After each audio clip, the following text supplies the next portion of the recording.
Qué gusto reencontrarnos en este su programa El Sabor del Saber. Hoy abordaremos un tema apasionante. Sí, pues vamos a hablar del cerebro humano, tan enigmático para nuestras vidas como esencial. Y justo hoy nos acompaña toda una autoridad, una gran exponente de este campo de la ciencia. Es un honor para este programa, para El Sabor del Saber, y Alejandro Ordorica, Marta Chapa, te damos una cálida Claro que sí, bienvenida. bienvenida. De Al contrario, veras, es ¿eh? un honor estar aquí con ustedes. Y bueno, pues de veras que tú manejas unos temas apasionantes, además tan necesarios en todo lo que está pasando en nuestra sociedad, de veras importantísimos. Cuando yo he leído y he visto en los medios tus apariciones, de veras me decía, tiene que estar con nosotros. Y bueno, finalmente tuvimos esta oportunidad para preguntarte, ¿qué te llevó a estudiar este tema tan, como decíamos, tan importante? Bueno, mira, yo creo que el cerebro, bueno, es el órgano, es un órgano fantástico, es un órgano que pesa kilito y medio y que es la fuente de todas nuestras pasiones, del amor, del odio, de la violencia, de la creatividad, de la inteligencia. Pues y entonces, bueno, en los últimos años ha habido un enorme desarrollo del cerebro. Desde siempre me ha interesado estudiarlo. Estudié psicología, pero me quedaba cortita la psicología. Quería ver cuáles son las bases, qué pasa en el cerebro de gente, pues desde los extremos, la violencia, las demencias, los trastornos severos de memoria. Y entonces parte de una línea de investigación que he desarrollado en mi laboratorio es estudiar la neurobiología de la violencia. ¿Qué pasa en el cerebro de gente muy violenta? Y que ahora está en todas partes y que nos rodea. ¿Y qué es lo que pasa, Fey? A ver, ¿por qué somos a veces los seres humanos tan violentos? Bueno, yo creo que el cerebro tiene el potencial de todo el bien, pero también tiene el potencial de todo el mal. Y en la violencia tenemos que entender que son fenómenos tanto biológicos como psicológicos como sociales. La violencia es una interacción de variables, no es una sola variable. Eso es. Y entonces hay que distinguir la violencia de la agresión. Por eso también nos fascina, ¿no? Pues, ¿podría yo pasar la línea y matar a alguien? Y hay veces que cuando estás manejando por el periférico y alguien se te cierra y casi te mueres, o se daña, o alguien daña a alguien, algún ser querido, dices, claro que los puedo matar. Pero la línea es tenue. Hay inhibidores biológicos que hacen que cuando ya vas a matar a alguien, te detengas y que no lo hagas, ¿no? Y Fey, ¿qué tanto se ha avanzado? O sea, porque también decimos que desconocemos mucho del cerebro y bueno, queda ese misterio de que, como tú bien decías, no pesa tanto y es un espacio muy reducido y cómo cabe tanto, ¿no? En este órgano. Bueno, creo que sí se sabe bastante, todavía tenemos mucho más que aprender. Y una de las preguntas que yo empecé desde 1994 es qué pasa en el cerebro de gente muy violenta. Y llevo más de 370 internos de muy alta peligrosidad. Eso es. Y hay que entender que hay violencia primaria y hay violencia secundaria. Entonces, una cosa es agresión. La agresión es un aparato biológico que todos tenemos para poder defendernos. Imagínate una loba que no pueda defender a sus críos, ¿no? Desaparecemos como especie. Entonces tenemos un aparato biológico para defendernos. Pero la violencia es una agresión hipertrofiada. Es una agresión con la intención de causar un daño físico o psicológico a alguien sin que haya un efecto de supervivencia. Eso es. Y entonces, bueno, a mí me ha interesado, empecé un poco por azares de la vida. Me invitaron a evaluar en 1994 a María Burto, el asesino de Luis Sí. Donaldo Qué interesante. Colosio, ¿no? Y entonces ahí me entró como el síndrome de Judy Foster en El silencio de los inocentes. Dije, claro que voy, ¿no? A ver qué aprendo. ¿Y qué aprendiste? Cuéntanos. Bueno, él se puso en huelga de hambre y no quiso hablar conmigo, pero mientras él estaba en huelga de hambre, tuve la oportunidad de entrevistar a muchos otros, al Mochorejas, a la Mata, bueno, luego estudié a la Mata Viejitas, luego estudié a la Navajas, a la narcosatánica, Y me interesaba también estudiar, decía, hay violencia secundaria. Vemos casos de que gente que tiene esquizofrenia paranoide, que escucha voces y que dice, tengo que salvar a la humanidad porque Dios o alguien me mandó el mensaje. Eso es esquizofrenia. Hay gente, la gente deprimida también se vuelve muy agresiva y violenta. Con cada 20% de incremento en tus escalas de depresión, se aumenta hasta un 70% la agresión contra el cónyuge. O sea, estás irritable, estás enojado. Claro. Pero esa violencia a mí no me interesa. Yo quiero estudiar. ¿Cuál es la que te interesa? La de los malos, malísimos. ¿Cuáles son esos? A ver, para identificarlos. Se ha hablado, bueno. Son los psicópatas, ¿verdad? Como decimos. En decimos. Se habla de la tríada oscura de la personalidad. ¿Tú no has conocido gente muy, muy mala? Sí, muy, he conocido. Mala y que le gusta, que lo disfruta. Que lo disfruta. Esa tríada oscura tiene que ver, un rasgo de la psicopatía, son esa gente que son encantadores superficialmente, pero utilizan para los demás para sus propios fines. Son gente que tiene narcisismo, que yo quiero ser el centro de la atención. Y otra tercera característica es el maquiavélico. El fin justifica los medios, como decía el príncipe en la novela del Maquiavelo. Y bueno, no todos la trada oscura está en la cárcel. Pues yo creo que podemos ver muchos políticos actuales que nos dirigen y que son los medios más propicios para que surjan estas personalidades. ¿Y ese tercer factor cuál es? El ego es uno, nos decías. El narcisismo, el maquiavelismo y la psicopatía. Eso es. Pero la psicopatía a mí se me antoja pensar que es algo más global, como es un trastorno de personalidad. Ajá. Eso es importante. La personalidad es nuestro rasgo, es nuestra forma de ser. No existe, o sea, la persona está integrada por el temperamento y por lo que heredas y el carácter. Y esa es una mezcla. Son gente que tiene 3 esferas que se alteran. No escuchan voces, no es que son malos porque escucharon voces. Son 3 esferas. En la esfera intrapersonal, pues son gente, te decía, como con una autoestima, con un narcisismo, con un sentido desmesurado de autovalía, que en su esfera interpersonal utilizan a los demás para sus propios fines. No tienen empatía, una parte de esta empatía. La empatía es algo muy fino, no sienten emociones igual que tú y yo. Bueno, espero que tú no tengas rasgos de psicopatía. No, ya me conocerás más, ya me conoces. Yo soy testigo de que no es así. Es un encanto, es pena, yo ya la analicé, pero bueno, no sientes el dolor de los demás, y eso tiene que ver con genética y con medio ambiente, que ahorita te explico. Ahorita nos explicas. Vamos a una pausa, pero vamos a regresar con Feyi Ostrovsky, esta mujer que sabe tanto y que, bueno, me decía, me he puesto de moda y yo lo he visto, pero también lo decía desgraciadamente. Volvemos con ella.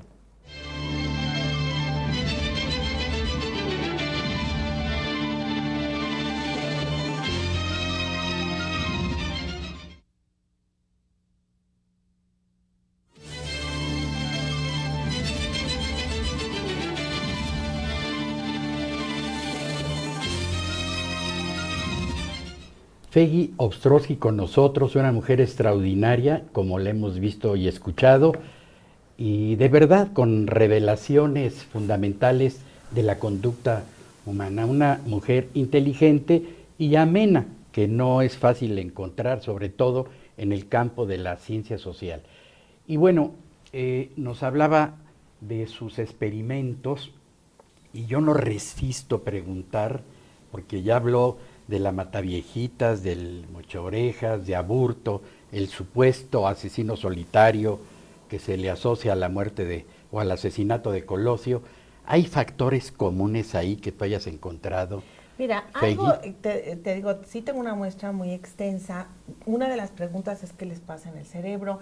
Sí he encontrado factores específicos, hago estudios de estructuras funcionales, hago resonancias magnéticas funcionales en donde veo el metabolismo cerebral cuando estás procesando el miedo. Eso me interesaba. Y también hago estudios electrofisiológicos, que es la fisiología de las neuronas. Pero bueno, sin entrar en tanto detalle, registro qué pasa en el cerebro cuando ven miedo, caras de miedo. Pues quería yo saber qué sienten ellos, pero sin que me digan la parte.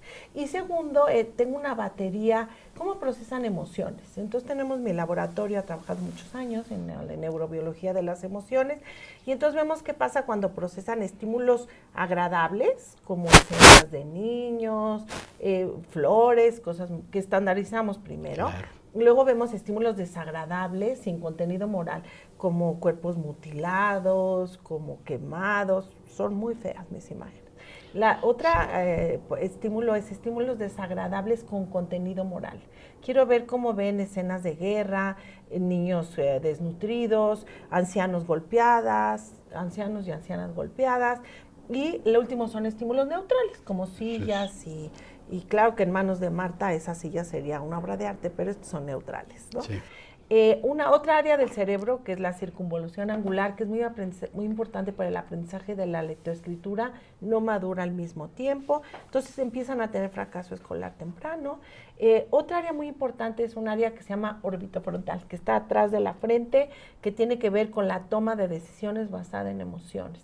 Y último es las áreas que producen emociones no están bien reguladas. Es un poco técnico, pero eso me llevó, Claro, Marta, y a preguntar, que lo que me han dicho es, ¿por qué está así el cerebro, no, de estas personas? Y entonces me fui a la genética. La genética, no hay genes del bien y del mal, no es eso. Los genes lo que hacen es producir enzimas que regulan cuánto neurotransmisor, que son sustancias químicas del cerebro, hay en el espacio sináptico. Entonces, el cerebro tiene que tener la exacta cantidad de neurotransmisor. Si tienes mucho neurotransmisor, tu conducta no está bien regulada, y si te falta, tampoco. Y entonces, algo muy interesante es que en los laboratorios tú puedes producir, alterar el gen, ciertos genes, que ya sabemos cuál, y producir ratones asesinos. En lugar de que sean muy monos, empiezan a matar a todos sus amiguitos. En el ser humano también están esos genes, pero esos genes no se van a ver activados a menos que haya una historia de abuso físico o psicológico en la infancia. Ahí está interesante. En la infancia. Y entonces hay una serie de estudios muy recientes que son muy impresionantes, porque estresas a las ratas y a los monos en diferentes periodos, lo han hecho los investigadores, pero si lo haces antes de que lleguen a la adolescencia, y ves a las ratitas como ahogándose o que las ponen en un pedestal y no pueden escaparse, y a los monos igual, cuando llegan a la etapa de reproducción, se vuelven terribles con las hembras, las violan, las muerden, las atacan, en una conducta sumamente disruptiva. Si le pones la mano a las ratitas control, van y la huelen y la exploran, y estas la atacan inmediatamente. Entonces dices, bueno, algo pasó en ese cerebro por el estrés. Pero lo más grave no es eso, y creo que eso es para nuestro país. ¿Qué está pasando con la violencia? Y eso es terrible. Es que los críos de estas ratas, durante 3 generaciones, nacen igualitos. O sea, que se transmite. Algo pasa en los genes. Sí. ¿No? Ahorita te digo el mecanismo que porque dice la ciencia. Porque se heredan entonces estos genes. Se transmite esta información. Y estos ratones machos, ratas macho, son ratas macho, nunca vieron al progenitor, no era un aprendizaje social, no vieron al progenitor hacer estas conductas, ni fueron estresados. Una herencia directa, sí. Entonces hay un mecanismo que se llama epigenética, que eso es muy grave. Creo que nos tiene que poner en alerta, creo que tenemos que hacer algo los ciudadanos, porque la epigenética quiere decir que los genes ahí están, todos los tenemos, pero no están activos. Eso es. Y entonces lo que hace el estrés es ir al mecanismo de las células, y hay unas proteínas que tienen los genes muy compactados. Y entonces el estrés hace que se relajen estas histonas, que son proteínas, y que se abran esos genes que ya traías. Ahí estaban, pero no estaban activos. Y entonces se activan y te vuelves violento. Entonces la violencia tiene las dos cosas. Eso es. Se aprende, pero tiene que ver un factor Y genético. Fey, es espeluznante. Qué peligroso. Imagínate qué nos Sí. está pasando. Pues algo terrible. Terrible por eso como sociedad. Las familias disfuncionales, Bueno. en todos lados nos rodea Y sabes la también que, Marta, y violencia, lo iba yo a comentar, que es espeluznante pensar también en gobernantes y políticos, como lo hemos visto en la historia, que hemos tenido tiranos, dictadores, psicópatas, bueno, en muchos lados, y cómo es Hitler, posible que se impongan a esta realidad de millones de seres humanos. Bueno, yo lo que te puedo decir es que el gobierno no está haciendo su trabajo. Eso El es. gobierno tiene que cuidarnos, tiene que Y- protegernos, para eso ¿y los cómo elegimos. convencerlos? Oye, Bueno, es porque algo se nos está gravísimo. regresando. Como sociedad creo que tenemos que estar alerta porque el gobierno no nos protege. Entonces Lo la único- ciudadanía tendríamos que... Bueno, tenemos que exigirle, pero el gobierno hace medidas secundarias también. ¿Qué hace? Hace más cárceles y mete más gente. Y la Eso gente es. que entra a la cárcel, pues el 60% reincide. ¿Qué Porque campañas debemos hacer? hay Es decir, que con hacer un sentido programas preventivo. de prevención Eso. primarios. Eso Tienen es. que empezar muy temprano. Sí. Tienen que ir con el cuidador primario, que en general son las mamás y las abuelas. Perdón, pero en este país el papá interviene muy poco Sí. en la crianza de Claro, sus hijos. la ¿no? mamá es la palanca social. Y hablando de mujeres, hablando de palanca, nos vamos a ir a unos pequeños mensajes, Lástima. pero regresamos. Pero vamos a Bueno, seguir platicando sí, claro. con Peggy Ostrowski, de veras, toda una autoridad como lo estamos constatando. No se vaya.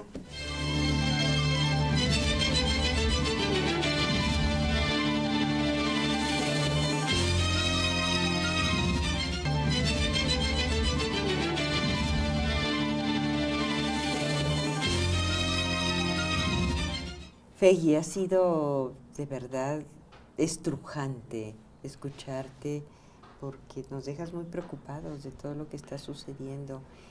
Y a mí me viene a la mente preguntarte y preguntarme y preguntar a todos qué, cómo y deben de hacer las instituciones, el gobierno y la sociedad para respaldar nuestra salud mental. Y las familias y las escuelas. Familias, claro, todos. Es Todos. un trabajo en conjunto. Es un trabajo de todos. La verdad es que de lo que hemos aprendido es que para tener integridad, individuos con integridad moral, ¿qué quiere decir eso? Individuos que sean comprometidos, que sean empáticos, que sean justos, que tengan autocontrol. No es labor nada más de un solo factor, tiene que ver, como les platiqué ahorita muy rápido, con factores de riesgo individuales, pero también con factores de riesgo familiares. A lo mejor tú eres una muy buena mamá, pero tienes un niño muy complicado, Sí. con estas conductas opositivo desafiantes, tienes que recurrir ayuda profesional, pero las familias te dan ciertas estructuras y valores que tienes que interiorizar, Marta. No Claro. es diciendo, no matarás, no robarás, eso no sirve. No. Necesitas decir, si tú le pegas a otro, le va a doler igual que si te pegan a ti, como Claro. que interiorices esos factores. Pero luego llegan los niños a la escuela y tú educaste fantástica a tu hijito, y en la escuela el maestro de fútbol le dice, ¿por qué no le metiste un patadón? Si teníamos que ganar en el fútbol, y el maestro que le toca, porque no hay estudios de selección de los maestros, salió muy violento, muy agresivo. Muchas veces las palabras hieren más que golpes, ¿no? Y ofendes Claro. a los niños. Y luego llegas a los medios. Los medios tienen una responsabilidad en todo esto. Gigantesca. Puedes tomar cursos de cómo hacer bullying a través de YouTube, y puedes estar conectado a una computadora con todos estos programas terribles que desensibilizan hacia la violencia, programas que pasan a la hora en que los niños están comiendo con su mamá, que en donde unos gritan que pasa el desgraciado y pasan, entonces asocias estas cuestiones agresivas con las cuestiones Con de el placer, claro. y eso estás en cerebros en formación, es terrible. Los medios tienen que autorregularse. A lo mejor si quieren pasar esas cosas que pasan a las 2 de la mañana, no cuando lo ven los niños. Claro.